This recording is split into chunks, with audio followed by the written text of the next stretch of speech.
òkìkí ti kàn lórí bọ̀bọ́ yìí wípé àwọn ọlọ́pàá gbé lórí fídíò tó ṣe wọ́n nítorí pé ó bú Tinubu àti àwọn ìjọba wọ́n nítorí bẹ́ẹ̀ ni wọ́n sì gbé. ọ̀rọ̀ rí bẹ́ẹ̀ o, ọ̀rọ̀ rí bẹ́ẹ̀. mo mọ̀ọ́mọ̀ ṣe fídíò lórí ọ̀rọ̀ bọ̀bọ́ yìí ni mo wo fídíò yẹn tó ṣe dó adúpẹ́ pé àwọn ọ̀gá Sowore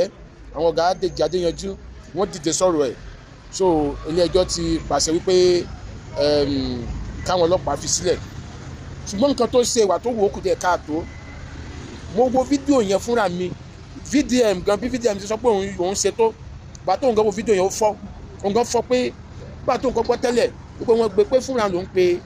Barrister Dèjì Adéyanjú pé kí wọ́n jọ káwọn náà dìde sọ̀rọ̀ yẹn wọ́n gbà tẹ́ everybody wo fídíò yẹn everybody fọ́. kí ni ká tó ṣẹlẹ̀ ní fídíò yẹn ó yẹ kémi gan play fídíò yẹn bíbáyìí but torí òfin blue app yìí ni ò ní jẹ́ kí n play mo ní fídíò yẹn lọ́wọ́ ẹni tó bá gbà mí gbọ́ ẹ lè inbox mi kí n send ẹ̀ sí yín oyè yín kí n send ẹ̀ sí yín. ó ní wípé ó ń sọ ó ní Nigerian youth mo fẹ́ kí n rí analyse nǹkan tó sọ ní o pé òun pè yín sìn pé gbogbo ọlọ́pàá tẹ́ bá ti rí tó bá ti dá yín dúró ká máa lù wọ́n kó sọ̀kò pa wọ́n ó ní tó bá lè dogun kó dogun kó bá lè dìjà kó dìjà pé káwọn àwọn ọ̀dọ́ má gbà fún ọlọ́pàá mọ́ ọlọ́pàá tó bá ti rí ká máa lù wọ́n lálùbami pé kọ́lọ́pàá bá ti dá wọn dúró pé kán lù wọ́n lálùbami. ó sàn sọ̀rọ̀ yẹn àwọn ọ̀rọ̀ ńláńlá ló ń sọ jẹ́sẹ̀ pé kò tẹ̀ dárúkọ Tinubu mbẹ̀ wájú ọ̀nà àtìyàn kò dárúkọ olóṣèlú pé ó ń sọ wípé tí àwọn ọlọ́pàá bá ti dá ẹni ọ̀dọ́ kankan dúró pé káwọn ọ̀dọ́ yẹn kán lu àwọn ọlọ́pàá yẹn ó ní ká fọ́ wọn lẹ́nu nǹkan tó kó bá nìyẹn o. because lákọ̀ọ́kọ́ ọlọ́pàá ní right láti ṣiṣẹ́ wọn gẹ́gẹ́ bí agbófinró lóòótọ́ tó bá lè sọ pé àwọn ọlọ́pàá tí wọ́n hùwà tí ò dáa ṣùgbọ́n síbẹ̀ náà iṣẹ́ wọn ni láti rí pé ètò ààbò ìlú ètò ààbò tó péye wà nílùú àlàáfíà wà nílùú. tó bá ń sọ pé ẹni ọ̀dọ́ tí ọlọ́pàá bá ti dá dúró ẹ má gbọ́n nǹkan tó ọlọ́pàá yẹn fẹ́ sọ kẹ́ fọ́ ọlọ́pàá yẹn lẹ́nu ni kẹ́ fọ́ lórí ẹ jọ kí ló ń sọ yẹn so nǹkan tó yẹ kí wọ́n gbé nìyẹn pé kó wá tọ̀ yẹn so tó wá ń sọ nínú ọ̀rọ̀ yẹn pé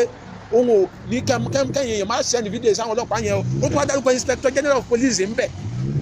ó dárúkọ ẹ̀ nínú fídíò yẹn tí mo wò ó pé òun pè níjà òun gángan lòun bá wí nínú fídíò yìí. so ẹ̀yin èèyàn wá ayédáyé social media kò ní pé kákan máa sọ nǹkan tó wù wá lórí social media ọyẹ kò sí orílẹ̀-èdè tí wọ́n ti regulate ọ̀rọ̀ social media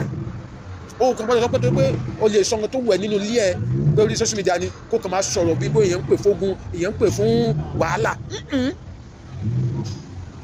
so nǹkan tó fà á nìyẹn èèyàn gbé ó fẹ́ rẹ̀ wá rọ́ọ̀fù ni o lóòótọ́ àmọ̀ pé àwọn olóṣèlú ṣe nǹkan tí ò dáa tó olóṣèlú bá tẹ̀lé mi náà máa ń sọ̀rọ̀ pa àwọn olóṣèlú ṣùgbọ́n kìí ṣe pé kí n sọ kí n lè sọ pé ẹ̀dínmí sọ pé ẹ̀yin èèyàn tẹ́ bá fẹ́ olóṣèlú ẹ máa lù wọ́n rí ẹ̀dínmí kí n sọ rí tọ́lọ́pàá táwọn ọlọ́pàá tó bá ṣe nǹkan tí ò dáa kìí ṣe pé wàá sọ pé tìbí tẹ́ bá ti rí ọlọ́pàá ẹ máa lù wọ́n kò nílẹ̀ kò possible wàá sọ̀rọ̀ gẹ́gẹ́ bí èèyàn tó ní làákàyè ni